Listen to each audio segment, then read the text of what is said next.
Hello friends, in this reflection on our Sabbath series, I'm considering the chapters that Wayne Mueller titles Wisdom. And I would probably say that of all of the reflections in the book, these are the ones that challenged me the most the first time I read it and have really lived in me the longest since I first picked up this book almost 20 years ago. This chapter in here called Doing Good Badly is the one that I always remember. There's a little line in there that says, charity without rest equals suffering. And it's such a important but hard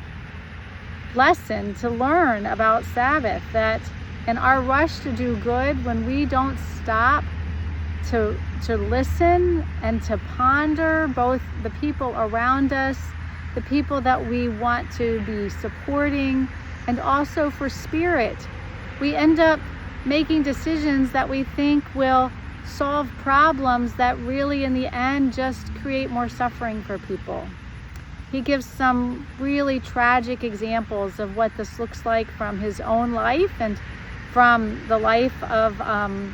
others that he's known over the years. And what I really appreciate is that in the chapter after Doing Good Badly, he immediately talks about, well, what's the antidote to doing good badly? And he begins that chapter with this beautiful phrase that Sabbath is the incubator for wisdom. Sabbath is the incubator for wisdom. And that when I want to engage a problem in a way that will really address the root causes and not just the symptoms of it, that it takes time, that it's not going to be a quick fix, that it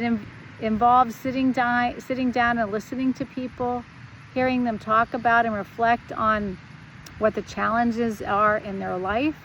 what is it about the systems that are causing their problems, and listening, deeply listening, not only for their words, but for what lives underneath their words, like their loneliness or their need to be seen. But that when we do pause and when we do rest, that we discover that so often the things that will resolve the problems already live inside of the situation. That the solution for homelessness sits inside the people who are homeless, and that the solutions for hunger can most be discovered by talking to the people who are hungry, and the people who are struggling with health issues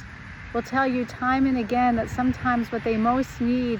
is to be heard by their doctors before their doctors offer them a quote-unquote fix. And doctors themselves will say that they make better decisions about how to help their patients